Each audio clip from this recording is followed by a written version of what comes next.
ஐயா சிவி சண்முகம் யாருன்னு தெரியுங்களா? பல பேருக்கு தெரியாதுன்னு நினைக்கிறேன். நான் இப்போ ஒன்று சொல்லி காமிக்கிறேன், உங்களுக்கு தெரியும் நினைக்கிறேன்.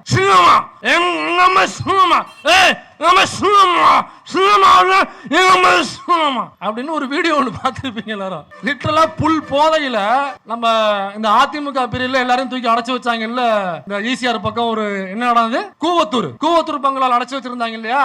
அந்த கூவத்தூர் பங்களாவில் திறந்து விட்டோனே வெளியில ஓடி வந்த பொழுது மைக்க நீட்டினாங்க ஐயா கிட்ட. ஐயா புல் போதை நிற போதை. நம்ம நடிகர் விஜய் என்ன சரக்கு போடுறாப்ல, இவர் நிற போதையில சொல்றாப்ல இவர் யாருனாக்கா முன்னாள் சட்டத்துறை அமைச்சர். இவரு கையில தூக்கி நீங்க சட்டத்துறையை கொடுத்தீங்கன்னா அந்த சட்டம் எப்படி பள்ளிக்குங்கிறத நீங்களே யோசிங்க. ஏபிஜே அப்துல் கலாம் கனவு காணுங்கள்னு சொன்னாரு. ஆனா நம்ம முதலமைச்சர் ஸ்டாலின் ஒருபடி மேல போய் நீங்க என்ன கனவு காண்றீங்கன்னு சொல்லுங்க, அதை நான் நிறைவேற்றி தரேன்னு சொல்றாரு. அப்ப எனக்கு கனவுல நயன்தாரா வருது, நயன்தாராவை எனக்கு நீ சரி பண்ணி தருவியா அப்படின்னு முன்னாள் சட்டத்துறை அமைச்சர், அதிமுக முன்னாள் சட்டத்துறை அமைச்சர் எம்எல்ஏ ஐயா சிவி சண்முகம் இப்படி பேசுறாப்ல.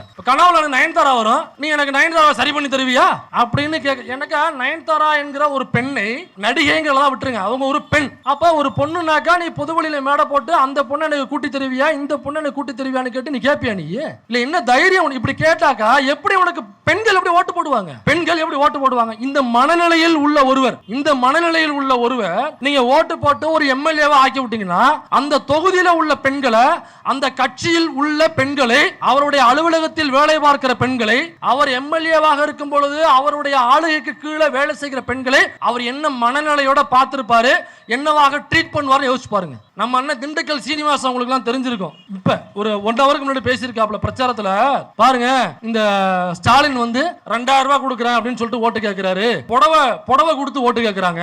ஓட்டர்ஸுக்குலாம் புடவை கொடுத்துருக்காங்க. சரி புடவை வாங்கி கொடுத்துட்டீங்க, அவங்களுக்கு உள்பாவடை யாரு வாங்கி கொடுப்பா அப்படின்னு கேட்கிறாரு. இவரெல்லாம் முன்னாள் அமைச்சர். புடவை, வேட்டி புடவை, சேலை அங்கங்க வாங்கி கொடுத்துருக்காங்க. அதை என்னவா சொல்றாருன்னா, ஏப்பா பொம்பளைங்களுக்கு எல்லாம் புடவை வாங்கி கொடுத்த உள்பாவடை யாரு வாங்கி கொடுப்பா அப்படின்னு கேட்கிறவரு ஒரு முன்னாள் அமைச்சர் திண்டுக்கல் சீனிவாசன். இவரெல்லாம் முன்னாள் அமைச்சர். யோசிச்சு பாருங்க, இப்படி பேசுற இந்த திண்டுக்கல் சீனிவாசன் முன்னாள் அமைச்சர். இவர்கள்லாம் எந்த தொகுதியில் நிற்கிறாரு, இவருக்கு எப்படி அந்த தொகுதி மக்கள் ஓட்டு போடுறாங்கன்னு தெரியல. முதல்வர் மு.க. ஸ்டாலின் அவர்களுடைய தொகுதியான இந்த கொளத்தூர் தொகுதியினுடைய இந்த லாஸ்ட் 5 வருஷத்துல என்னென்ன முன்னேற்றங்கள் அடைஞ்சிருக்கு அப்படின்னு நம்ம சொல்றதை விட இந்த பகுதியில் வாழ்ற மக்கள் நீங்க இருக்கீங்க, உங்களுக்கு தெரியும். இந்த சாலைகள்லாம் 5 வருஷத்துக்கு முன்னாடி எப்படி இருந்துச்சு, கடந்த திமுக ஆட்சிக்கு முன்னாடி உள்ள அதிமுகவினுடைய 10 வருட ஆட்சி காலத்துல இந்த சாலைகள் எப்படி இருந்துச்சு, இங்கு உள்ள அரசாங்க கட்டிடங்கள் எவ்வளவு மோசமான நிலைமையில் இருந்துச்சு.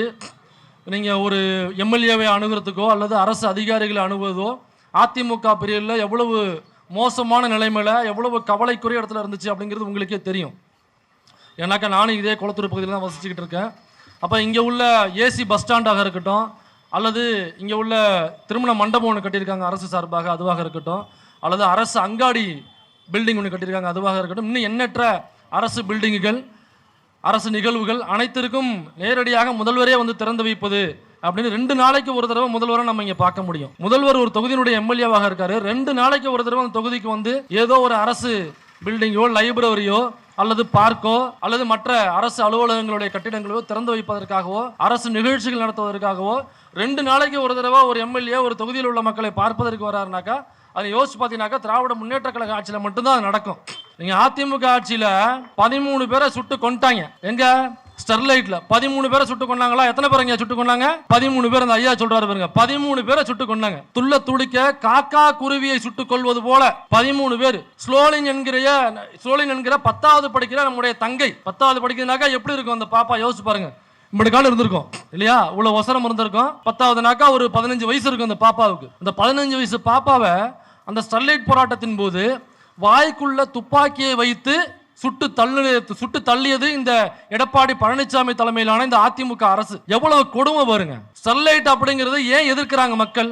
ஸ்டெர்லைட்ங்கிறது மக்களுக்கு பலன் தரக்கூடிய ஒன்று, ஒரு நலன் தரக்கூடிய ஒன்று, பொருளாதாரத்தை தரக்கூடிய ஒன்று அப்படின்னா மக்கள் எப்படி எதிர்ப்பாங்க? இப்ப ஐயா ஒரு கடை வச்சிருக்காரு, இளநீ கடை வச்சிருக்காரு. இங்க கங்கா ஸ்வீட்ஸ் ஹோட்டல் கங்கா வச்சிருக்காங்க. இப்ப இந்த ஹோட்டல்ல நஷ்டமாயிருச்சு அல்லது இது வச்சிருக்கிறதுனால பல நஷ்டங்கள் ஏற்படுது, கஷ்டங்கள் ஏற்படுதுனாக்கா அவங்க கடை திறந்து வச்சிருப்பாங்களா? அதுல ஒரு பயன் இருக்கு, ஒரு லாபம் இருக்கு. மக்கள் வர்றாங்க, வயிறார சாப்பிடுறாங்க, காசு கொடுக்குறாங்க, அதுல ஒரு 100 பேர் வேலை பார்க்கறாங்க. அதனால பல பேருக்கு பயன் இருக்கு, நலன் இருக்கு, லாபம் இருக்கு, அதனால வச்சு நடத்துறாங்க. இப்ப அதே மாதிரி ஸ்டெர்லைட்னால மக்களுக்கு இதே மாதிரி பலனும் நலனும் லாபமும் இருந்துச்சுனாக்கா அங்கு வாழுகிற மக்கள் எதற்காக ஸ்டெர்லைட்டை எதிர்க்கணும்? அப்ப ஸ்டெர்லைட் என்கிற அந்த ஆலையினால அங்கு வாழக்கூடிய மக்கள் அவங்களுக்கு ஏகப்பட்ட உடல் ரீதியான பிரச்சனைகள் வருது. கேன்சர் வருது, புற்றுநோய்கள் வருது, ரத்தம் சம்பந்தப்பட்ட நோய்கள் வருது, உடல் தோல் சம்பந்தப்பட்ட நோய்கள் வருது. என்னன்னே தெரியல, ஏதோ புதுசு புதுசா பேர் சொல்றாங்க அந்த நோய்களுக்கு. அந்த நோயெல்லாம் வருது. கேட்டோம்னாக்கா லட்சத்துல ஒரு பேருக்கு தான் வருன்றாங்க, கோடியில ஒரு பேருக்கு தான் வரும் நோயின்றாங்க. அந்த நோயெல்லாம் அங்க வருது, புதுசா வந்திருக்கு ஒரு நோயின்றாங்க. எங்க ஸ்டெர்லைட்ல, தூத்துக்குடியில. இப்படியாப்பட்ட மக்களுக்கு தீங்கு தரக்கூடிய ஒரு தொழிற்சாலை தான் அந்த ஸ்டெர்லைட் என்கிற தொழிற்சாலை. அதனால அங்க இருக்கிற மக்கள் அதை எதிர்த்து போராடுறாங்க. இப்ப போராடும் பொழுது அரசாங்கம் காது கொடுத்து கேட்கணுமா இல்லையா? 100 நாட்களை தாண்டி அந்த போராட்டம் போகுது. எல்லா ஊர்லயும் குட்டி குழந்தைகள் வரைக்கும் அந்த போராட்டத்தில் கலந்துக்குது. ஏன் கலந்துக்குது? அப்ப அதனால மக்களுக்கு ஒரு துன்பம் இருக்கு, துயரம் இருக்கு, நட்டம் இருக்கு, அப்ப உடல் ரீதியான பிரச்சனை இருக்கு. அதனால இந்த ஸ்டெர்லைட் எங்களுக்கு வேணாங்க அப்படின்னு அந்த பகுதியில் வாழ்கிற மக்கள் சொல்றாங்க. இப்ப காது கொடுத்து கேட்கணுமா இல்லையா அந்த அரசு? அப்ப போராட்டத்தை இந்த அரசு என்ன பண்ணுதுனாக்க, இந்த அதிமுக எடப்பாடி தலைமையிலான அதிமுக அரசு 13 பேரை துள்ள துடிக்க காக்கா குருவியை சுட்டு கொள்வது போல் சுட்டு கொன்றது. ஒரு போட்டோ ஒன்று நீங்க பார்த்துருப்பீங்க. ஒரு மஞ்சள் கலர் பனியன் போட்டு, அந்த மாதிரி ஒரு மஞ்சள் கலர் பனியன் போட்டு அந்த வேன் மேல ஒருத்தர் உட்காந்துட்டு இப்படி ஸ்னைப்பர் ஷாட்னு சொல்லுவாங்க. ஐயா காவல்துறை அதிகாரிகள்லாம் இருக்காங்க, அவங்களுக்கு தெரிஞ்சிருக்கும். ஸ்னைப்பர் ஷாட்னு சொல்லுவாங்க, படுத்துக்கிட்டு குறி வச்சு சுடுறது.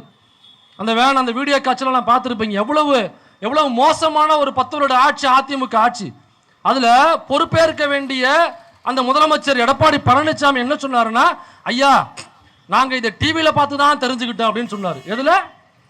டிவியில பார்த்து தான் நாங்க தெரிஞ்சுக்கிட்டோம். ஒரு முதலமைச்சர் சொல்லக்கூடிய பதிலா இது? 13 பேரை துள்ள துடிக்க ஒரு காவல்துறை சுட்டு கொன்றிருக்கு. உனக்கு ஓட்டு போட்ட அல்லது உன்னுடைய ஆட்சிக்கு கீழே வாழுகிற அந்த மக்களை துள்ள துடிக்க துப்பாக்கியால் சுட்டு கொன்றிருக்கு. யார் பொறுப்பேற்கணும்? யார் பதில் சொல்லணும்? ஜெயலலிதா அவர்கள் இறந்து போறாங்க. இறந்து போனாங்களா கொல்லப்பட்டாங்களா நமக்கு தெரியல. அது விசாரணையில தான் தெரிய வரும். அதான் 2 இட்லி சாப்பிட்டாங்க 2 கோடின்றாங்க, அம்மா ஜூஸ் குடிச்சிட்டு இருக்காங்க அப்படின்றாங்க. நமக்கு தெரியல என்ன நடந்துச்சு, நமக்கு தெரியல. அப்ப ஜெயலலிதா அவர்களுடைய மரணம் ஏற்படுது. மரணம் ஏற்பட்டதுக்கு அப்புறம் அந்த முதலமைச்சர் சீட்டுக்கு யாரு வர்றது அப்படிங்கிற மிகப்பெரிய போட்டி. அந்த போட்டியில ஐயா எடப்பாடி பழனிசாமி அவர்கள் எப்படி எடப்பாடி பழனிசாமி எல்லாம் டேபிள் கீழே பாக்குறீங்க, சேரு கீழே பாக்குறீங்க. ஏன்னா எடப்பாடி பழனிசாமி வந்த வழி அதுதான். டேபிள் கீழே பர்பி தர்றது மாதிரி, கையில வச்சு அந்த பர்பி கீழே ஒன்றா தடுவோம்ல, இந்த குழந்தைகள் முட்டி போட்டு வரும் பாருங்க, அந்த மாதிரி ஒரு குழந்தையாக முட்டி போட்டு தவழ்ந்து அந்த சசிகலா என்கிற அந்த நபருடைய காலில் விழுந்து முதலமைச்சர் பதவியை வாங்கியவர் தான் எடப்பாடி பழனிசாமி. ஒரு மாநிலத்துடைய முதலமைச்சர் ஒருவருடைய காலில் விழுந்து ஆட்சி வாங்குகிறார் என்றால் அப்ப உங்களுக்கு ஆளுகிற திறமை இல்லை, ஆளுகிற திராணி இல்லை. நீங்க முதலமைச்சர் ஆனாக்கா எனக்கு முதலமைச்சர் பதவி கொடுங்கன்னு கேளுங்க மக்கள் கிட்ட. நான் அதிமுகவில் எம்எல்ஏவா இருக்கேன், இந்த பதவிக்கு ஏன் நான் தகுதி இல்லையா, நான் திறமையானவன் இல்லையா, பாருங்க என் தொகுதியில் எவ்வளவு வேலைகளை செஞ்சிருக்கேன் அப்படின்னு சொல்லி நீங்க ஓட்டு கேட்டு ஜெயிச்சு ஜெயிச்சு ஜெயிச்சு நீங்க முதலமைச்சரா இருந்தா மக்களுடைய கேள்விகளுக்கு பதில் சொல்லணும் அப்படிங்கிற எண்ணமும் அக்கறையும் உங்களுக்கு வரும். நீங்க டேபிளுக்கு அடியில் முட்டி போட்டு தவழ்ந்து ஆட்சியை பிடிச்சிங்க. 13 பேரை சுட்டு கொண்டது கேட்டோம்னா டிவியில பார்த்து தான் தெரிஞ்சுக்கிட்டேன் அப்படிங்கிறார். டிவியை பார்த்து தான் தெரிஞ்சுக்கிட்டேங்கிறது ஒரு முதலமைச்சர் சொல்லக்கூடிய பொறுப்பான பதிலா? இப்ப பாருங்க, கொஞ்சம் கூட வெக்கமே இல்லாம இந்த எலெக்ஷன்லையும் அவர் பிஜேபி கூட கூட்டணி வச்சுக்கிட்டு நிக்கிறாப்ல, ஓட்டு கேட்கிறாப்ல, ஈன்னு ஓட்டு போடுங்க ஓட்டு போடுங்க. எப்படி ஓட்டு போடுவாங்க? இல்ல எந்த மூச்சை வச்சுக்கிட்டு நீங்க ஓட்டு கேட்க வரீங்கன்னு கேட்கிறேன். கொஞ்சம் கூட வெக்கம் மானம் சூடு சொரணை இருக்காது. தெம்பு திராணி உள்ள யாராவது ஓட்டு கேட்டாக்கா பரவாயில்ல, இந்த ஆளு பிஜேபி எதிர்பார்ப்பா, இந்த ஆளு நம்மளை காப்பாத்துவாரு, தமிழ்நாட்டு மக்களை காப்பாத்துவாரு, பிஜேபியை உள்ள விடாம பார்த்துப்பாரு, ஆர்எஸ்எஸ் போன்ற கலவரம் பண்ணக்கூடிய கலவர கும்பலை உள்ள விடாம பார்த்துப்பாரு, இவர் நல்ல கெத்தா இருக்காரு, துணிவோட இருக்காரு, we will face the consequences, we will not allowing என்று சொல்லுகிற துணிவுள்ள தெம்புள்ள முதுகெலும்புள்ள மு.க. ஸ்டாலினை இந்த மக்கள் தேர்ந்தெடுப்பார்களா? முதுகெலும்பற்று தெம்பு திராணி இல்லாத முட்டி போட்டு தவழ்ந்து பதவியை வாங்கி 13 பேரை சுட்டு கொண்டதை டிவியில பார்த்தா தெரிஞ்சுக்கிட்டேன் என்று சொல்லி மிரட்டலுக்கு அடிபணிந்து அமித்ஷாவினுடைய டேபிளுக்கு கீழே போய் அவருடைய காலை பிடித்து இன்னைக்கு ஓட்டு கேட்டு வர்ற எடப்பாடி பழனிசாமி இந்த மக்கள் ஆதரிப்பார்களா? என்ன தகுதி இருக்குன்னு வர்றீங்க மிஸ்டர் பழனிசாமி? எனக்கு புரியவே இல்லையே. ஏதோ ஒரு தெம்பு திராணி இருக்கணும். நம்மளுடைய எதிரி யாரு? தமிழ்நாட்டினுடைய எதிரி டெல்லி. டெல்லி தான் தமிழ்நாட்டினுடைய எதிரி. தமிழுக்கு எதிரி சமஸ்கிருதம், ஹிந்தி. ஹிந்தினாக்கா ஹிந்தி திணிப்பை சொல்கிறேன், ஹிந்தி மொழியை சொல்லலை. ஹிந்தி திணிப்பு, சமஸ்கிருத திணிப்பு தமிழுக்கு எதிரி, திராவிடத்துக்கு எதிரி. ஏன்னா உங்கள் கட்சி பேர் என்ன சொல்கிறீங்க? அனைத்து இந்திய அண்ணா திராவிட முன்னேற்ற கழகம். அப்போ திராவிடம்ங்கிறத கட்சியினுடைய பேரில் நீங்கள் வச்சுருக்கீங்க. அப்போ திராவிடத்துக்கு எதிரி யாரு? ஆரியம். அப்போ நீங்கள் ஆரியத்தை எதிர்க்கணும், டெல்லி ஆதிக்கத்தை எதிர்க்கணும், ஹிந்தி திணிப்பை எதிர்க்கணும், சமஸ்கிருத ஆதிக்கத்தை எதிர்க்கணும். இவ்வளவையும் எதிர்த்து நிற்பதற்கு உங்களுக்கு என்ன வேணும்? துணிவு வேணும், தெம்பு வேணும், திராணி வேணும். சசிகலா என்கிற ஒரு அம்மையாரையே எதிர்க்க முடியாத துணிவில்லாத நீங்கள் வந்து டெல்லி எதிர்ப்பீங்க, நீங்கள் இங்கே ஆர்எஸ்எஸ் எதிர்ப்பீங்க, பார்ப்பனியத்தை எதிர்ப்பீங்க, அப்புறம் அமித்ஷாவை எதிர்ப்பீங்க, மோடி எதிர்ப்பீங்க. இதெல்லாம் நாங்கள் நம்பணும். நம்பி இங்கே உள்ள மக்கள் உங்களுக்கு ஓட்டு போடுவாங்கன்னு நம்பிக்கிட்டு நீங்கள் ஓட்டு கேட்டு வர்றீங்க. இன்றைக்கும் பாருங்கள், திருநெல்வேலி பக்கம்லாம் ஜாதிய வன்கொடுமைகள் நடக்குது, சில ஜாதிய ஆணவ படுகொலைகள் நடக்குது, அல்லது ஒரு பெண் கூட பாலியல் வல்லுறவுக்கு ஆட்படுத்தப்பட்டு கொலை செய்யப்பட்டிருக்காங்க அப்படின்னு செய்திகள் வருது. இது எல்லாமே என்னென்னு பார்த்தீங்கன்னா, ஒரு தனி மனித ஒழுக்கமின்மை, தனி மனித புரிதலின்மை, தனி மனித தவறுகளால் நடக்கக்கூடிய பிரச்சனைகள். இது ஏதோ இந்த திராவிட முன்னேற்ற கழகமே உட்காந்துக்கிட்டு நீங்கள்லாம் போய் ஜாதி கலவரம் பண்ணுங்க அப்படின்னு ஒரு குரூப் அனுப்புனது மாதிரி இன்னைக்கு சோசியல் மீடியாவில், ஏன் நியூஸ் சேனல்ஸ் உட்பட உட்காந்துக்கிட்டு ஏதோ திமுக தான் அந்த வேலையை பண்ணுது அப்படிங்கிறத மாதிரி ஏகப்பட்ட பொய் செய்திகளை பரப்புறாங்க. ஒரு முக்கியமான பொய் செய்தியை இந்த மீடியாக்கெல்லாம் பரப்புனதை நான் உங்களுக்கு சொல்கிறேன். இதே திருநெல்வேலி பக்கம் ஒரு பெண்ணை பாலியல் வல்லுறவு செஞ்சு கண்டந்துண்டமாக வெட்டி விட்டார்கள் ஒரு செய்தி எல்லாம் கேட்டிருப்பீங்க, எல்லாருமே கேட்டிருப்பீங்க. எல்லா மெயின் ஸ்ட்ரீம் சேனல்ஸும் இந்த செய்தியை நியூஸ் கார்டாகவும் செய்தியில் ஸ்டோரிஸாகவும் போட்டார்கள். பெண்ணை பாலியல் வல்லுறவு செய்து துண்டு துண்டாக வெட்டி வீசி விட்டார்கள்னு. இது அப்பட்டமான பொய், அவதூறு. இந்த அரசு அவங்க மேலே வழக்கு போட்டிருக்கணும், ஏன் வழக்கு போடலன்னு நமக்கு தெரியல. இந்த மெயின் ஸ்ட்ரீம் சேனல்ஸ் நியூஸ் போடுறதுக்கு முன்னாடி கிராஸ் செக்கே பண்ண மாட்டாங்க போட்டிருக்கு. ஏன்னாக்கா பூரா கிராஸுகளாக உட்காந்துருப்பாங்க. கிராஸ் என்னைக்கு கிராஸ் செக் பண்ணும்? நாம தான் அது கிராஸாக இல்லைன்னு கிராஸ் செக் பண்ணணும். அதனால தான் நியூஸையும் நம்ம கிராஸ் செக் பண்ணுறோம். இந்த நியூஸை நம்ம கிராஸ் செக் பண்ணும்போது என்ன நமக்கு தகவல் கிடைச்சதுன்னா, இது அப்பட்டமான பொய், அவதூறு. பாலியல் வன்கொடுமை நடந்திருக்கா விசாரணையில் தெரிய வரும். அந்த பெண் இறந்திருக்காங்க, கொல்லப்பட்டிருக்காங்கன்னு சொல்லலாம். அது விசாரணையில் கொல்லப்பட்டிருக்காங்கன்னு தெரிய வரும். அப்போ அந்த பெண் இறந்திருக்காங்க, அது கொல்லப்பட்டிருக்காங்க அப்படிங்கிறது விசாரணையில் சொல்லுவாங்க. கொல்லப்பட்டிருக்காங்க, ஆம், எப்படி கொல்லப்பட்டாங்க, அல்லது பாலியல் வல்லுறவு செய்யப்பட்டிருக்காங்களா இல்லையா அப்படிங்கிறத விசாரணையில் சொல்லுவாங்க. இதை தாண்டி வெட்டி துண்டு துண்டா வீசிட்டாங்கன்றது அப்பட்டமான பொய். அந்த பெண்ணினுடைய உடல்ல வெட்டுக்காயங்கள் இல்லை, அதாவது வெட்டி வீசப்பட்டது போன்ற இது இல்லை, அவங்க உடல் முழு உடலாக இருக்கிறது. அப்ப கண்டந்துண்டமாக வெட்டி வீசி விட்டார்கள் அந்த பெண்ணை திருநெல்வேலியில என்ற அப்பட்டமான பொய்ய இந்த மீடியாக்கள் உட்காந்து பரப்பிக்கிட்டு இருக்கு. காரணம் என்னன்னாக்கா, எடப்பாடி கிட்ட பொறுக்கி திங்கிற கும்பல். இந்த சில்பா குமார்னு ஒருத்தன் இருக்கான், வளர்ந்து கிட்டவன். இந்த விஜய்னு ஒருத்தவங்க கட்சி ஆரம்பிச்சிருக்கான் பாருங்க, ஒரு வீணா போனவன். 41 பேர் இந்த தோழர்கள்லாம் பாடும்போது சொன்னாங்க, 41 பேர் சாகும் பொழுது பாருங்க யாரெல்லாம் நம்ம போட்டி போடுறோம் பாருங்க, யாரெல்லாம் இப்போ எலெக்ஷன்ல நிற்கிறாங்க பாருங்க. அந்த 13 பேரை சுட்டு தள்ளின போது நான் டிவியில் பார்த்தா தெரிஞ்சுக்கிட்டேன் அப்படின்னு சொன்னவரையும் இன்னைக்கு சிஎம் கேண்டிடேட். 41 பேர் கூட்டத்துக்கு வந்தவங்க அநியாயமாக கொல்லப்பட்டிருக்கிறார்கள் உன்னால.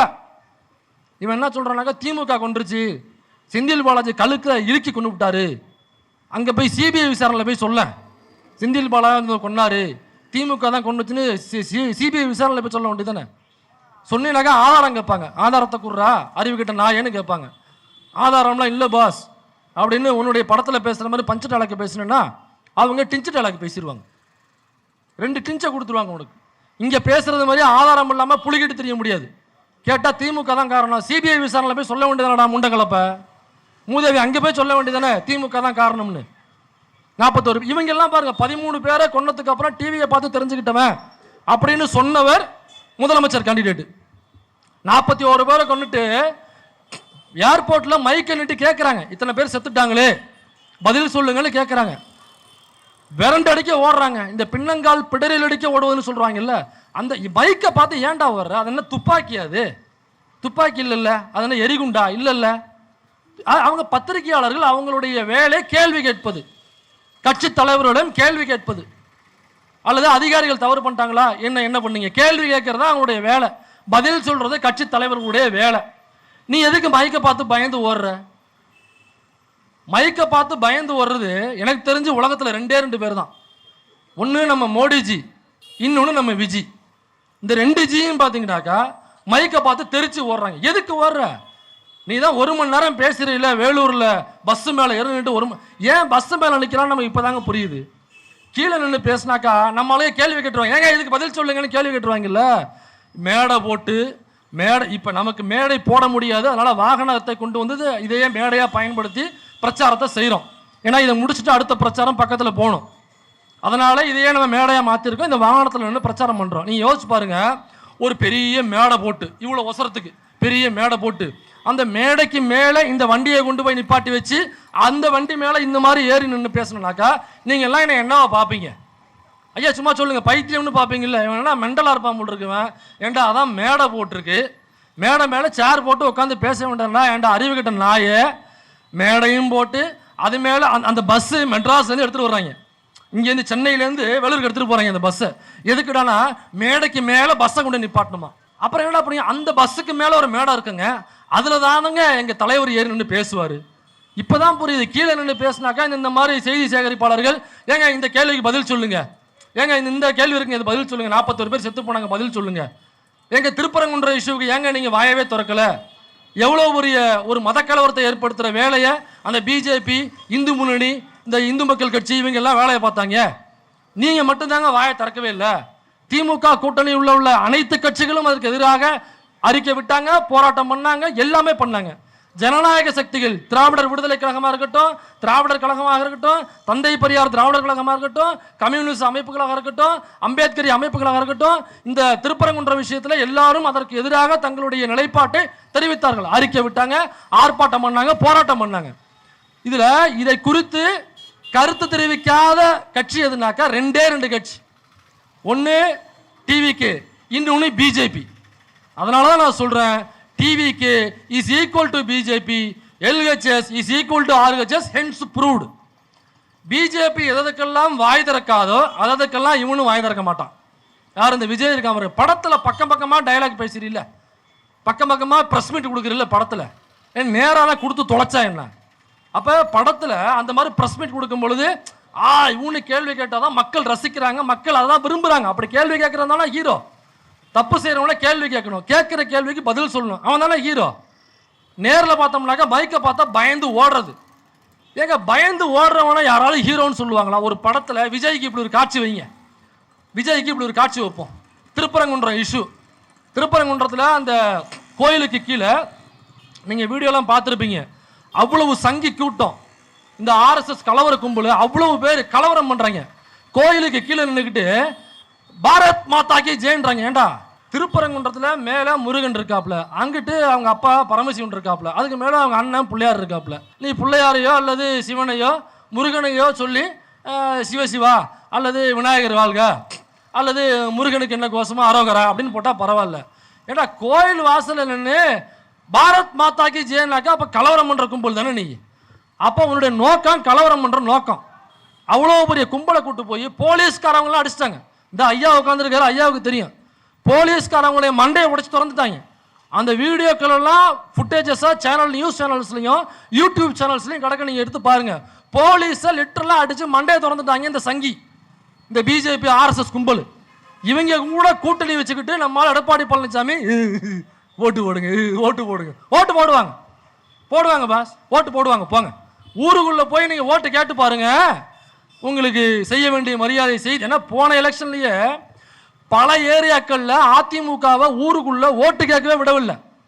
பிஜேபி கூட கூட்டணி வச்சுக்கிட்டு என்ன தைரியத்தில் இந்த முகத்தை வச்சுக்கிட்டு எப்படா ஓட்டு கேட்க வரேன்னா அதிமுக காரனா பல ஊர்களில் அடித்து விரட்டினாங்க. அந்த ஊரில் உள்ள மக்கள்லாம் உண்மையிலேயே சுயமரியாதை உள்ள மக்கள், சிந்திச்சிருக்காங்க. இவனுக்கு எப்படா ஓட்டு போட முடியும், இவன் பிஜேபி கூட கூட்டணி வச்சிருக்கான், இவன் வந்தாக்கா ஊருக்குள்ளே நமக்கு கெடுதலான விஷயங்களை மட்டுமே தான் செய்வான், இவன் கூட கூட்டணி வச்சுக்கிட்டு நீ எந்த முகத்தை வச்சுட்டு ஓட்டு கேட்டு வரேன்னா அந்த மக்கள் எல்லாம் அடித்து விரட்டினார்கள்.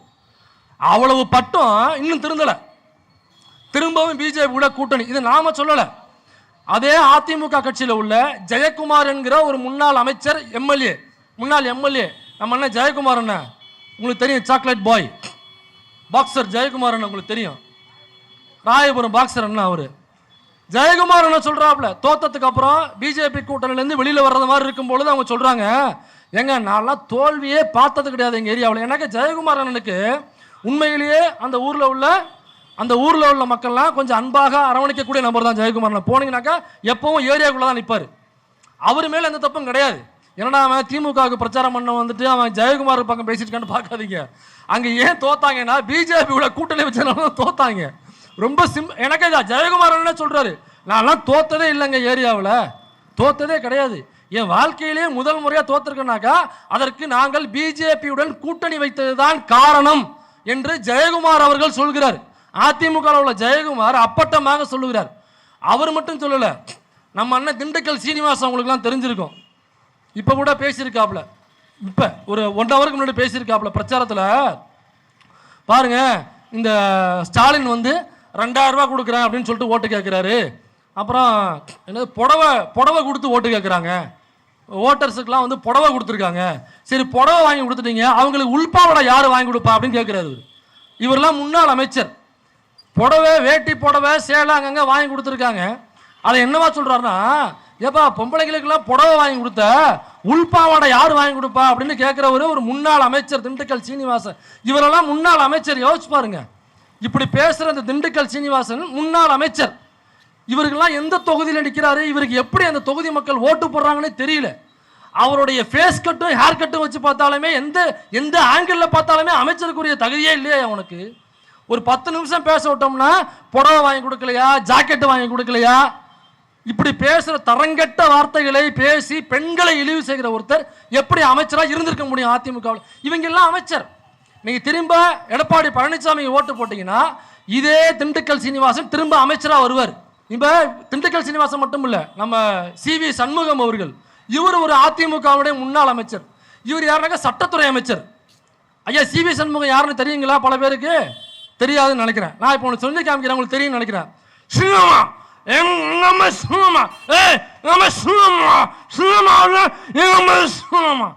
அப்படின்னு ஒரு வீடியோ ஒன்று பார்த்துருப்பீங்க எல்லாரும். லிட்டரலாக புல் போதையில் நம்ம இந்த அதிமுக பிரிவில் எல்லாரையும் தூக்கி அடைச்சி வச்சாங்கல்ல. இந்த ஈசிஆர் பக்கம் ஒரு என்ன நடந்தது, கூவத்தூர் பங்களாவில் அடைச்சி வச்சுருந்தாங்க இல்லையா? அந்த கூவத்தூர் பங்களாவில் திறந்து விட்டோன்னே வெளியில் ஓடி வந்த பொழுது மைக்கை நீட்டினாங்க ஐயா கிட்ட. ஐயா புல் போதை, நிற போதை. நம்ம நடிகர் விஜய் என்ன சரக்கு போடுறாப்புல, இவர் நிற போதையில சொல்றாப்புல இவர் யாருனாக்கா முன்னாள் சட்டத்துறை அமைச்சர். இவர் கையில தூக்கி நீங்க சட்டத்துறையை கொடுத்தீங்கன்னா அந்த சட்டம் எப்படி பல்லிழிக்குங்கிறத நீங்களே யோசிச்சுங்க. எப்படி பல்லிழிக்கு சட்டத்துறை? அவர் இப்ப ஜஸ்ட் பிஃபோர் 1 hour பிஃபோர் அண்ணா என்ன பேசியிருக்காருன்னா பிரச்சாரத்தில், அதாவது APJ அப்துல் கலாம் கனவு காணுங்கள்னு சொன்னாரு. ஆனால் நம்ம முதலமைச்சர் ஸ்டாலின் ஒருபடி மேலே போய் நீங்கள் என்ன கனவு காண்றீங்கன்னு சொல்லுங்க, அதை நான் நிறைவேற்றி தரேன்னு சொல்கிறாரு. அப்போ எனக்கு வந்து கனவுல நயன்தாரா வருது, நயன்தாராவை எனக்கு நீ சரி பண்ணி தருவியா அப்படின்னு முன்னாள் சட்டத்துறை அமைச்சர், அதிமுகவுடைய முன்னாள் சட்டத்துறை அமைச்சர் MLA ஐயா CV சண்முகம் இப்படி பேசுகிறாப்புல. இப்போ கனவுல எனக்கு நயன்தாரா வரும், நீ எனக்கு நயன்தாராவை சரி பண்ணி தருவியா அப்படின்னு எனக்கா நயன்தாரா என்கிற ஒரு பெண்ணை, நடிகைங்கிறதெல்லாம் விட்டுருங்க, அவங்க ஒரு பெண். அப்போ ஒரு பொண்ணுனாக்கா நீ பொதுவெளியில் மேடை போட்டு அந்த பொண்ணை எனக்கு கூட்டி தருவியா, இந்த பொண்ணை எனக்கு கூட்டி தருவியான்னு கேட்டு நீ கேட்பியா? நீ இல்லை என்ன தைரியம் உனக்கு? இப்படி கேட்டாக்கா எப்படி உனக்கு பெண்கள் எப்படி ஓட்டு போடுவாங்க? பெண்கள் எப்படி ஓட்டு போடுவாங்க? இந்த மனநிலையில் உள்ள